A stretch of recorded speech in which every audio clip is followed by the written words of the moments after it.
Well, welcome to our next topic area of fixed income. Our first study session is the basic concepts, and the first thing we need to deal with is fixed income securities defining elements. Sounds ominous. Let's take a look. What it turns out to be is it's a pretty, what I would call chatty reading. We've just got an awful lot of terms, terminology that you need to learn so you can speak about fixed income securities and understand some of the bit more challenging stuff to come. So let's jump in and get all the pieces and terminology together for fixed income securities. First, what are the basic features? Well, the issuer, who has issued the security, who will pay the interest, who will repay the principal. And bonds are issued by corporations. They're issued by sovereign and non-sovereign governments, which we'll describe, sometimes quasi-government entities, almost government entities, supranational entities crossing across national borders, and special purpose entities. So we've got a lot of issuer types to consider here.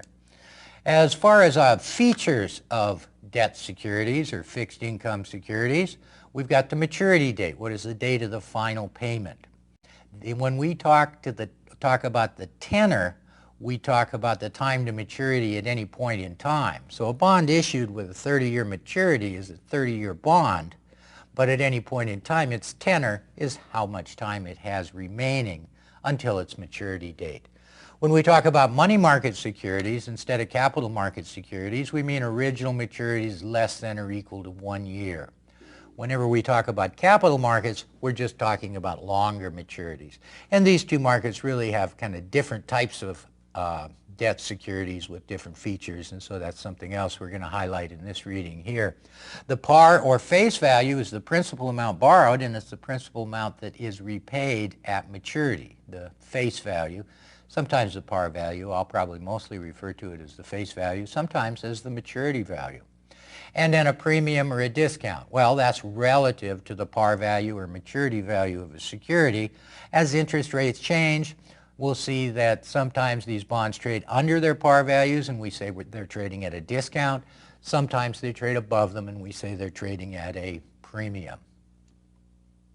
The coupon rate. Now, on a bond that's got coupons, that's the annual interest, and we're going to express that as a percent of par. Now, the coupons may be paid semi-annually or annually, sometimes even monthly, but this coupon rate is going to be the simple annualized rate, not exactly the effective return, just the stated return. So the coupon frequency, that describes how many payments per year, and we're going to refer to that sometimes, although it's hard to say, as the periodicity of the coupon. Currency denomination, well, that's straightforward. Some bonds are in euros, some are in pounds. We've got some odd bonds out there that are dual currency bonds that fit the needs of some borrowers and the risk profile of some bond buyers. And we have the interest payments in one currency, but the principal payments, the amount that was borrowed, is paid back in a different currency. And then there's even bonds that are currency option bonds where you get a choice of currency, and that's about all you need to know about that. Chances of running into one of those are pretty slim. Then we have the bond indenture. The bond indenture is a big legal document. It's the contract between the issuer and the bondholder. It's what the issuer promises to do, and this is held by the trustee that administers the bond issue, the payments, and makes sure that they follow what they've promised to do. Now, within this indenture, you'll have these covenants, different provisions, and we can divide those into two types. First type, affirmative covenants, things that the issuer has promised to do. And certainly at the top of that list would be to make the interest payments on time. If there's assets acting as collateral, backing up the bond, then they promise to insure those assets, and they promise to comply with local laws and regulations. Now, there are also negative covenants, and these are restrictions on the issuer. And remember, when we're talking about the issuer, we're talking about the issuer of bond is the borrower of the funds.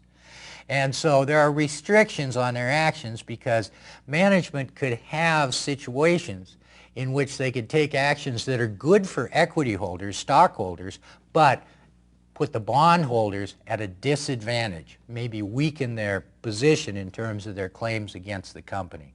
And one that's very typical is that they cannot pay dividends until the bond payments are made.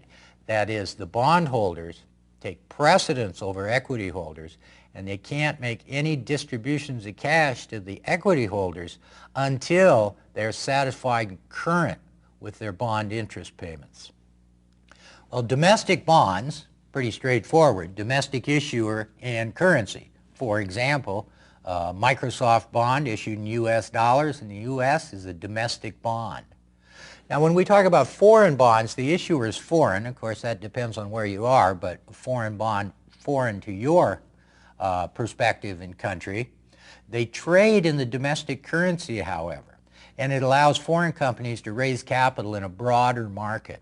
So if we had a U.S. denominated Heineken company bond issued in the U.S. and registered with the SEC, that would be considered a foreign bond issued by Heineken, which is a Dutch company, and their equities trade, well, possibly many places, but certainly on the Dutch Stock Exchange in Amsterdam. National bond market includes the trading of both types. So the national bond market is domestic bonds plus foreign bonds. So the key points of these foreign bonds, they are denominated in the currency of the country they're trading in. That's important. And they trade in that country and are issued in that country. Euro bonds, that's a little fuzzier.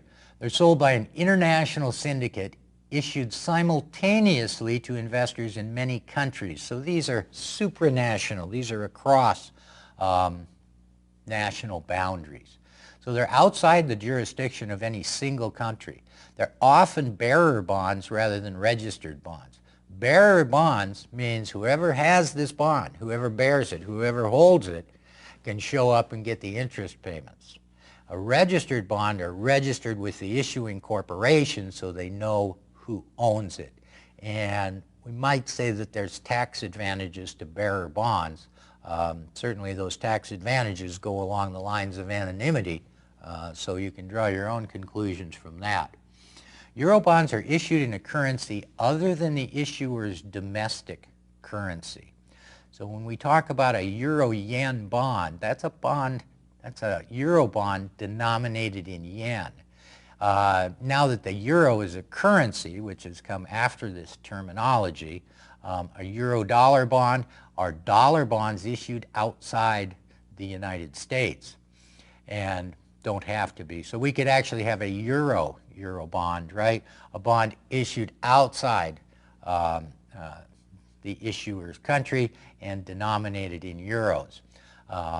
So that's a rather unfortunate terminology, and some other terms have been used to distinguish that a little bit better.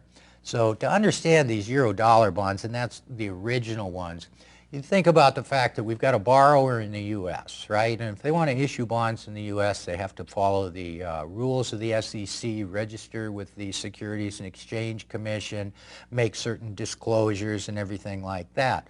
Well, maybe they don't want to do that. Okay? Well, they said, what if we issued dollar-denominated bonds in London? So one of the first examples of this, one of the early examples. Well, now the SEC has nothing to do with it. A well-known company can issue a bond in financial markets in London, dollar-based, borrow the money effectively by issuing those bonds there, and avoid some regulations and the costs of that regulation. So that's where this idea of euro bonds, and that's why they're called that, come from, is because they were issued in Europe by U.S. issuers originally. And so the expansion to euro-yen bonds and things like that have been subsequent to that, and the terminology is just stuck. Okay? So as I mentioned, the advantages: avoid regulations, less tax constraint. Okay, no registration with the SEC, but because of that, they can't be traded in the U.S. These are bonds that trade only outside the U.S. in that case. And they reach a larger pool of investors globally.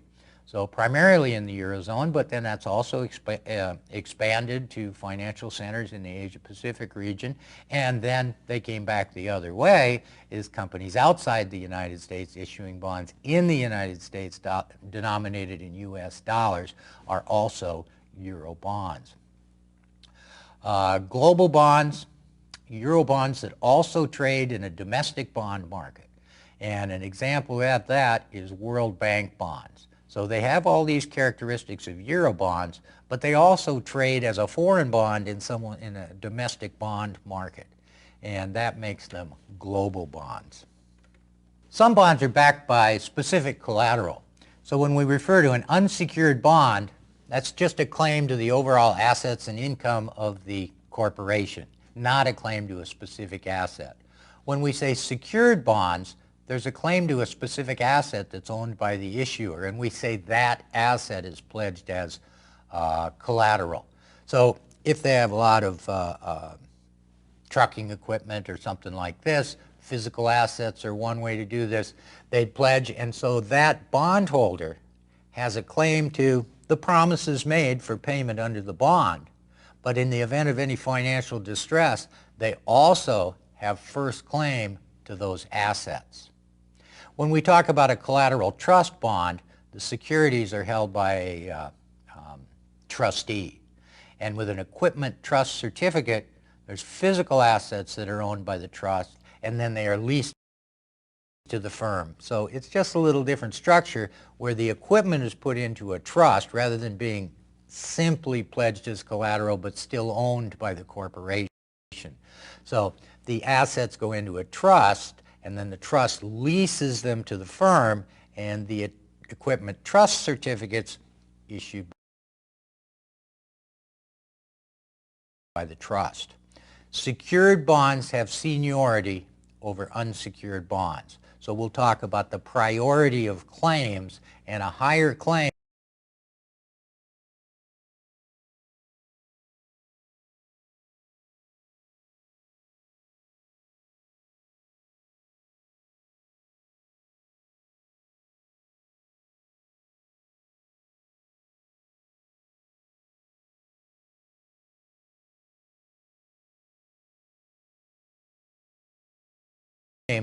the first rights to funds, we refer to those securities as being senior, having first claim to income assets of the corporation. So then we have securitized bonds. They're issued by a special purpose entity. So this is a separate legal entity. The firm sells the assets to the SPE, and that's why we call it bankruptcy remote. What's going on here is rather than just pledging collateral, in the case of bankruptcy, things go into bankruptcy court, all the creditors get in line, what they're going to receive, it's just not all that clear.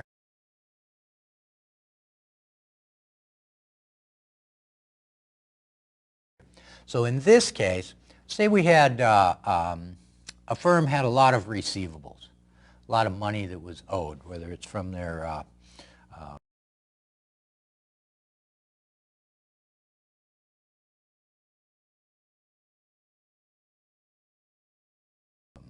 buyers of their equipment, say. So they can take these assets and they sell them to the SPE, the special purpose entity, which they've created. Okay. Then we have cash flows from these assets, and those cash flows are going to make the payments to the bondholders. So the assets are legally separate from the firm, and to a large extent, safe from any financial problems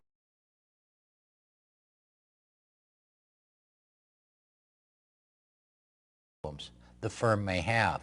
So that's why we call this SPE bankruptcy remote. In the event of firm bankruptcy, this collateral, the assets of the special purpose entity, are actually owned by the separate legal entity, the SPE, and so they are still there to make the bond payments.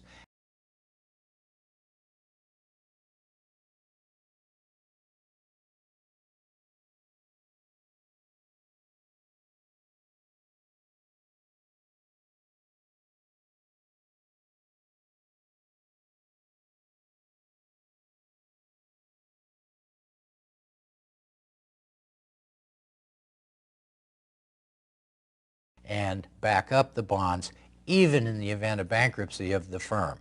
So that's a main difference in buying these securitized bonds rather than buying just a collateralized bond from the corporation. And why do they do it? Well, with less risk, they get a higher rating and it reduces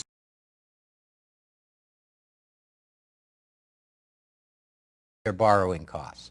That's going to be a theme as we look at bonds and fixed income investments, is that most of these structures that you see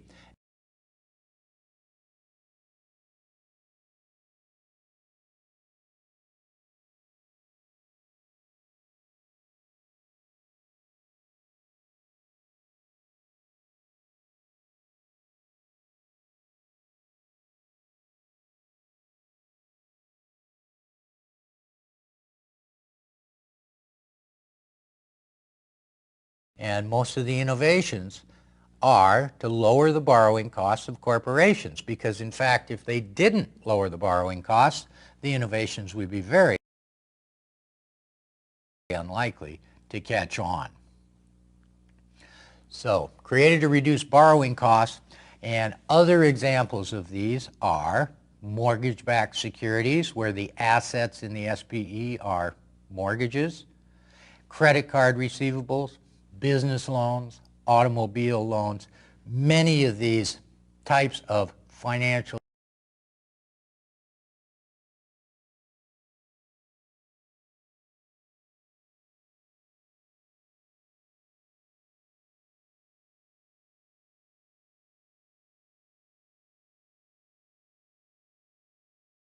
debt securities are securitized through this special purpose entity structure. Now, we've also got something called covered bonds, and these are more prevalent in Europe than in the U.S., and they get to a similar spot because there's legislation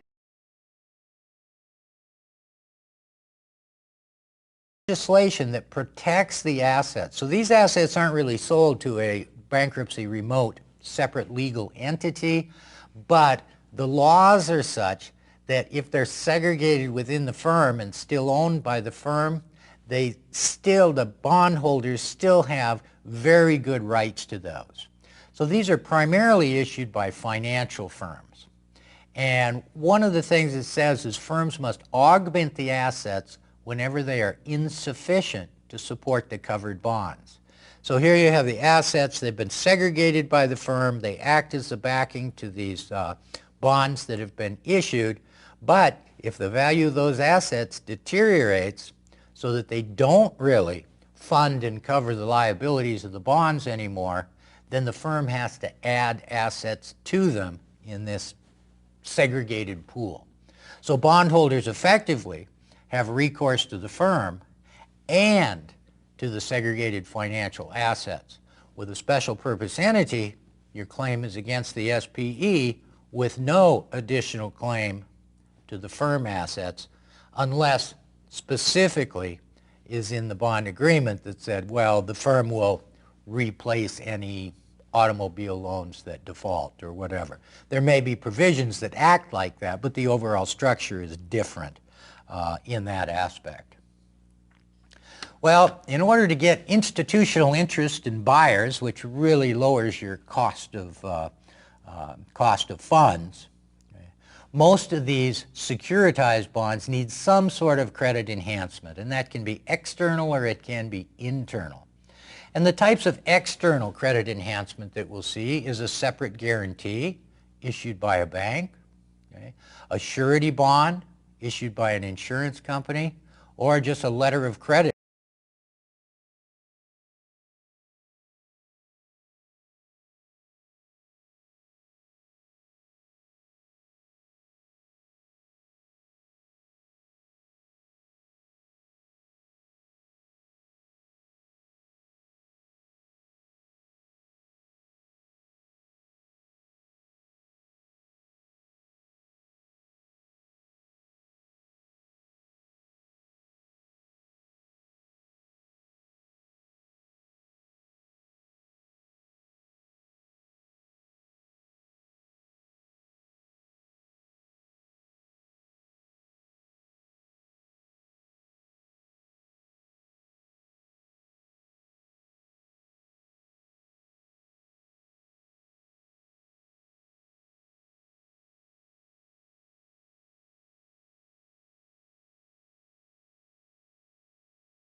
from a financial institution that says, hey, if they run short, we're going to step in and provide those funds. You could also have a cash collateral account. Cash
It's borrowed by the issuer, invested in low-risk short-term debt securities at inception. And so this pool could be set aside to say, hey, if there's any shortfall on the assets, cash flows, or value to support these securitized bonds, then this cash collateral account is there to make up any shortfall. So all of these ways enhance the creditworthiness of this issue, and that reduces borrowing costs and offers it to a wider variety of lenders out there. Bond buyers, fund lenders. Now we can also have internal credit enhancements that are built into the structure of the bond issue. One of those would be an over-collateralization. We just put more collateral in the pool than the face amount of what is borrowed. An excess spread says, well, the assets in the pool yield 7%. Why don't we issue bonds that promise 6%? And then we've got a little cushion in there, and that little cushion is your excess spread. Tranches, that's a French word for slice, so we're talking about slices of a bond issue. And when we talk about tranches, and in this case credit tranches, we give a different priority of claims for different bond classes. So here's the SPE, here's the securitized bonds, but now we take some of the bonds and say, yeah, you get your money first. This tranche gets their money second. If there's still more money, they flow to the third tranche. And if all the money comes in as expected, then the fourth tranche gets paid. And that's what we call a waterfall structure, because the cash flow falls to one tranche and then anything excess falls over to the next tranche, etc. And so the fourth tranche takes most of the credit risk and could have a low credit rating, but this also increases the probability of getting paid and increases the credit rating of the first tranche, the senior tranche, that has first claim to the assets and cash flows of the assets underlying the special purpose entity. What about tax considerations? Well, interest is typically taxed as ordinary income. There's no tax break for holders of bonds and receivers of interest. In the U.S., we have something we call municipal or tax-exempt bonds, and these are issued by municipalities and state governments, something other than the federal government, but they are exempt from U.S. federal income tax, so that's why we call them tax exempt. And typically they are exempt from state income taxes in the state of issuance. Some domestic bonds pay interest net of tax. For bonds sold prior to maturity, you may have a capital gain or you may have a capital loss. So that's a tax consideration. Long-term capital gains are often taxed at a lower rate.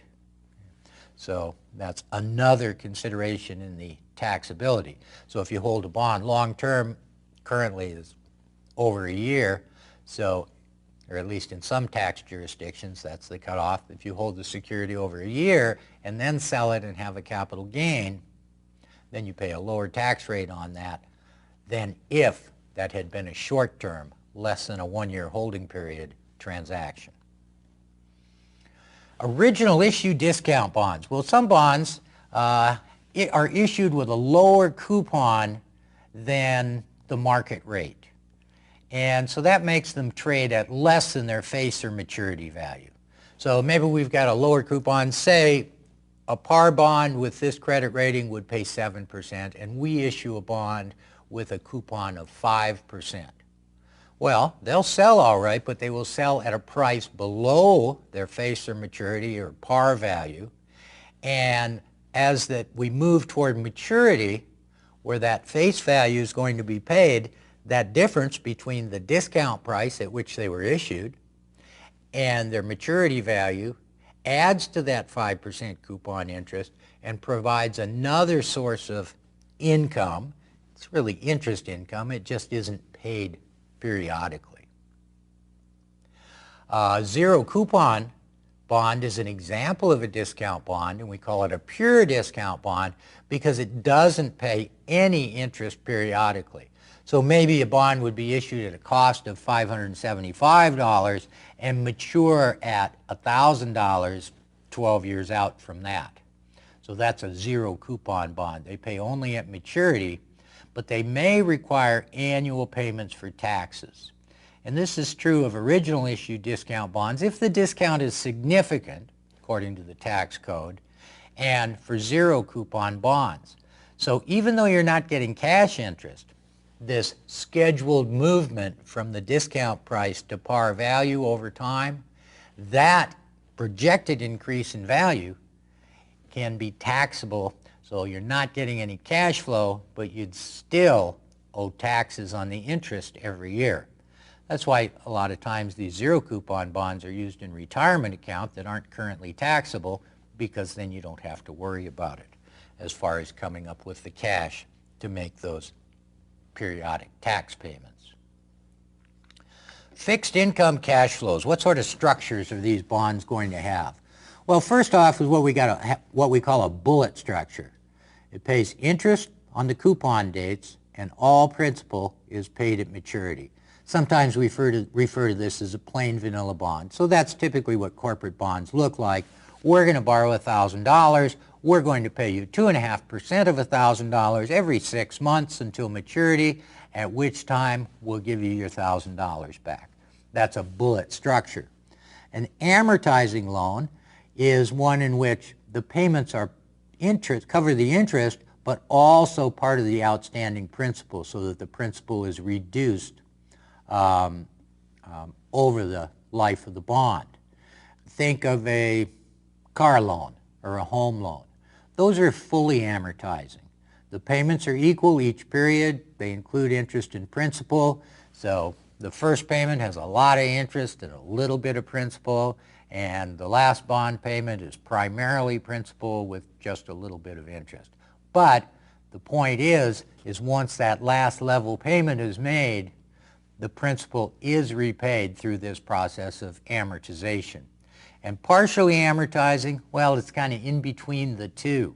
We've amortized some of the principal over the life of the bond, but there's still a large payment at the end, not the full face value, something between zero and the full face value, and we'll refer to that payment at maturity as a balloon payment. There's also something called a sinking fund. The terminology comes from the olden days, and they would set aside funds because you've got a company that's borrowing $10 million for 30 years.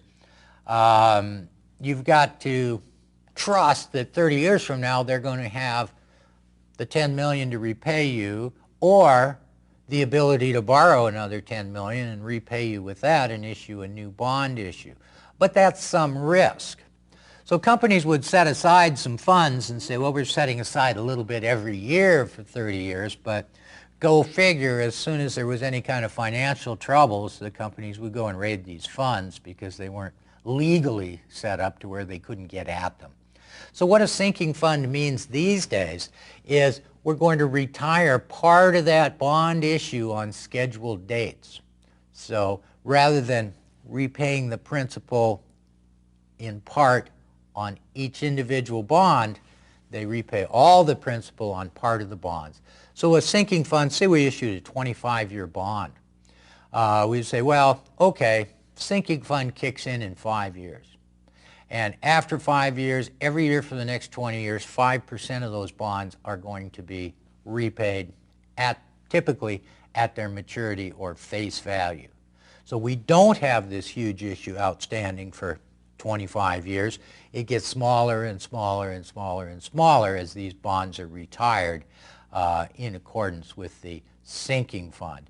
And so the company can either identify specific bonds. The trustee has a lottery deciding which bonds of those still outstanding are going to be called back in and paid off in accordance with the provision of the sinking fund. Okay, next topic in fixed income securities here is a floating rate note, an FRN. Sometimes we call those floaters. Okay? Coupon is based on a reference rate. So some market-determined rate, like a short-term money market rate, like 6-month LIBOR. LIBOR is the London Interbank Offer Rate. It's the rate at which London banks lend money to each other on a short-term basis. And then plus or minus a fixed margin. A company that doesn't have as good a credit ratings as these money center London banks is going to have to pay a little up margin because of their lower credit worthiness. And these fixed rate notes can have a cap, a maximum rate. This benefits the issuer. It says, hey, if LIBOR goes way up, so LIBOR plus a margin is higher than your cap rate of 8, you only have to pay 8.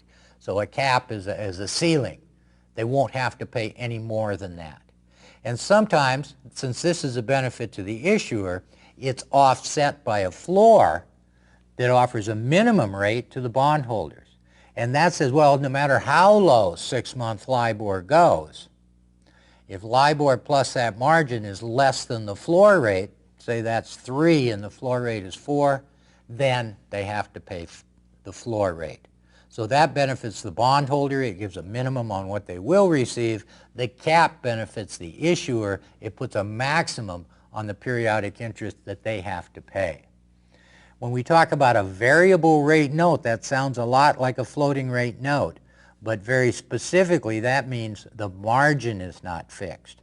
In a regular floating rate note, that margin, maybe it's 1.1%, okay, is fixed for the life of the floating rate note until their final maturity. And the idea of a floating rate note is since the interest rate changes with market rates, that means the price of the bond, the value of the bond, stays more stable in the face of interest rate volatility. Okay. Now, a margin not fixed, a variable rate note, may have something in it about the creditworthiness of the borrower, and certain things could trigger a change in that margin. And then we've got an inverse floater. An inverse floater pays more interest when interest rates go down and less interest when interest rates go up. That's the inverse part of it. And just simply put, the structure is that the coupon rate is some number, X percent, 8% say, minus the reference rate. So as the reference rate goes down, the coupon rate on an inverse floater goes up. Well, what's the benefit of that? Well, if you have a large bond portfolio, when interest rates go up, the value of your bond portfolio goes down. One way you can mitigate that risk is to purchase and put some inverse floaters that act just opposite to that in your portfolio to smooth out the value and the returns over time. Then just some other terminology. There's as many types of fixed income securities as you can possibly think of. We've got one called a step-up coupon. That's not hard to figure out. The coupon rate increases on a schedule. Okay.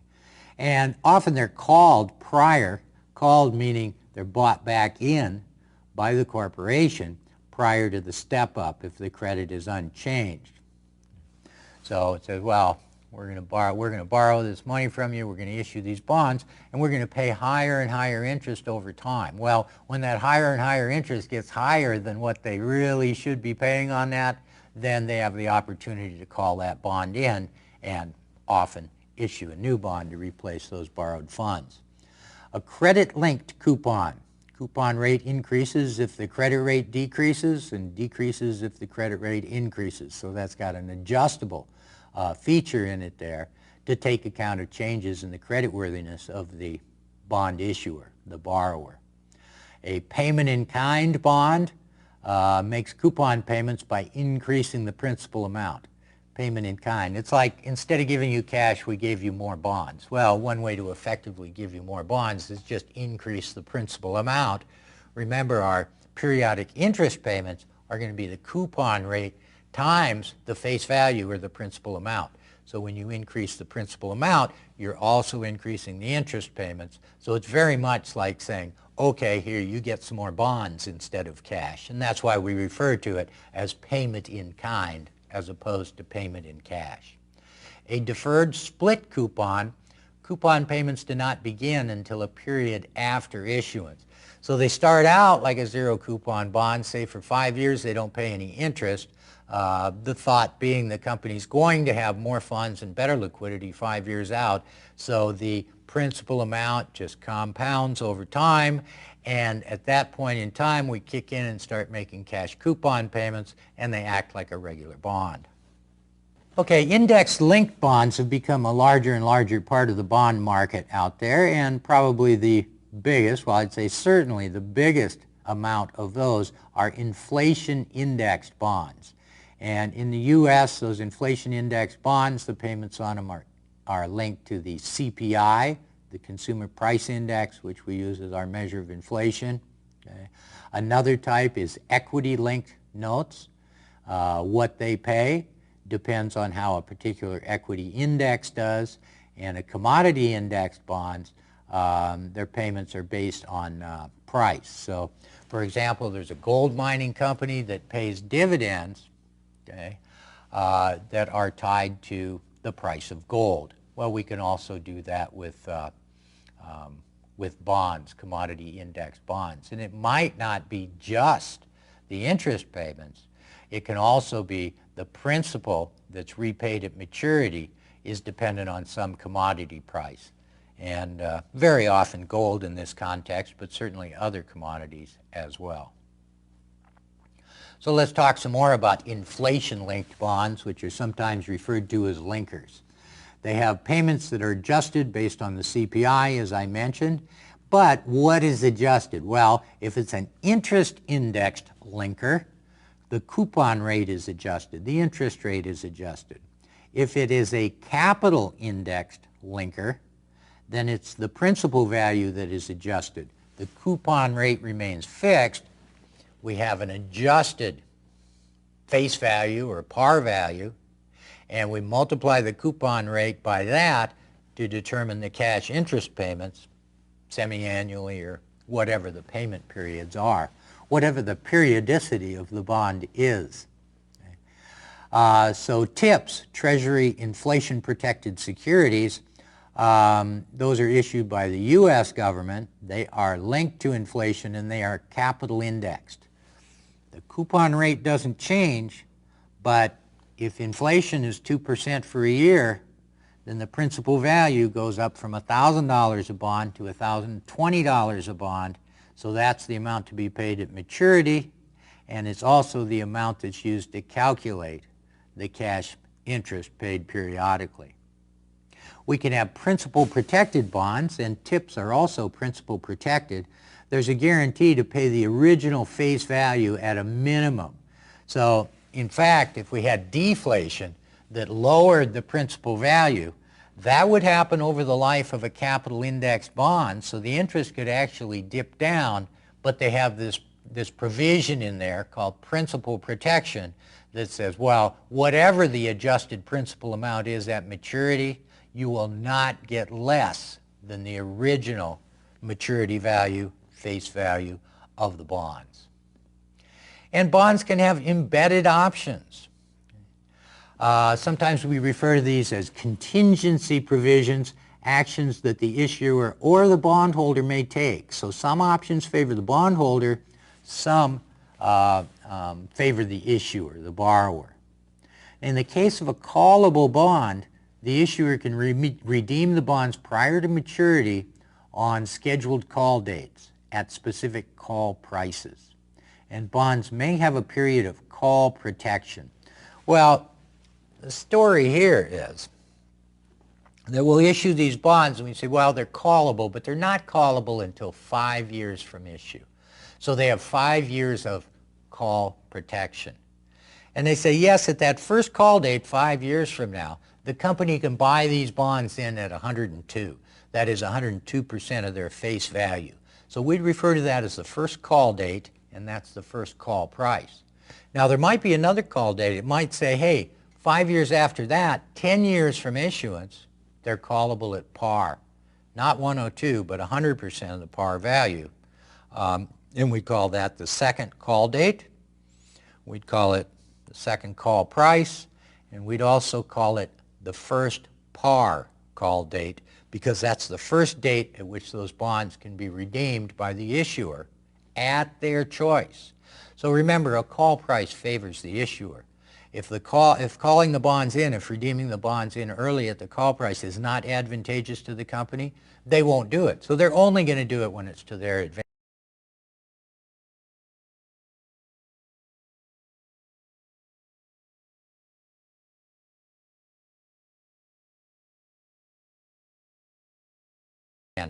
So they have the option, they get to decide.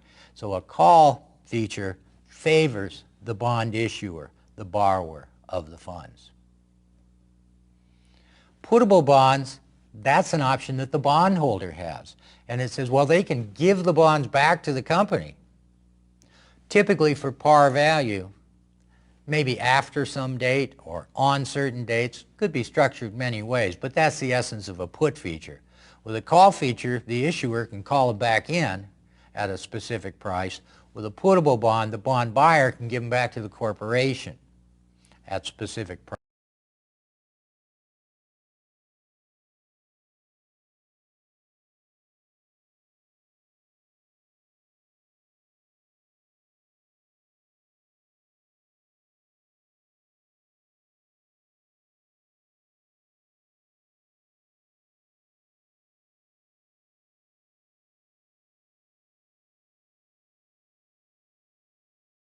prices.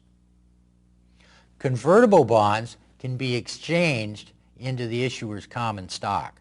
So a put feature, a put option, or a conversion option, both of those favor the bondholders.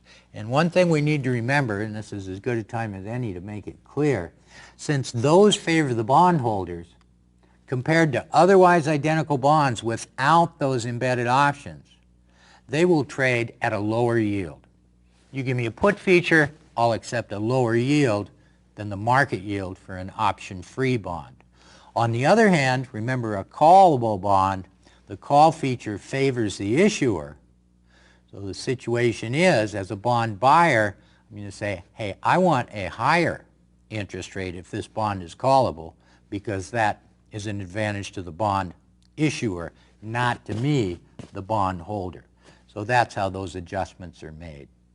A bond sometimes could come with warrants attached. These are the right to buy an issuer's common shares at a given price.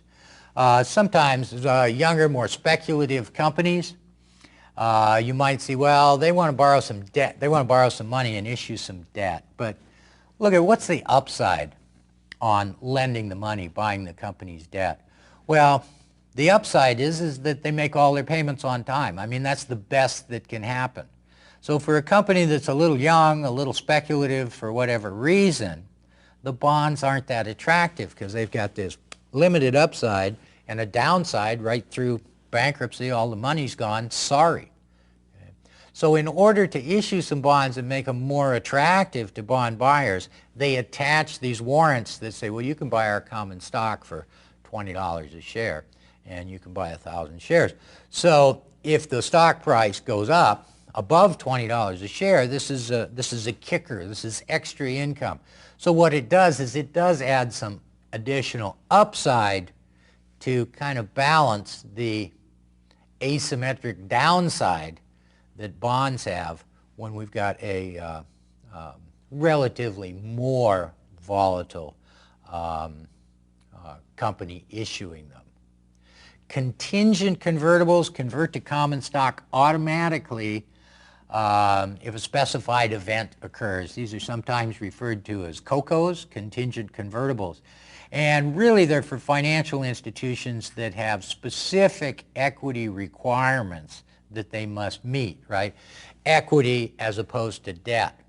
And so what these bonds are is they say, well, this financial institution issues these bonds, if the specified event here is if their capital ratios get out of line to where they don't have enough equity, that is to say they have too much debt, then that's the trigger that converts, not at the option of the bondholder, but just automatically converts this debt into common stock. So that means now the firm has less debt outstanding, it has more equity investment, and this brings its ratios back into line, so it's okay. It's meeting the minimum equity requirements set by the financial regulators. Well, that brings us to the end of our myriad of defining elements for bonds, and I'll see you in the next segment, and we'll probably define some more terms for you as well.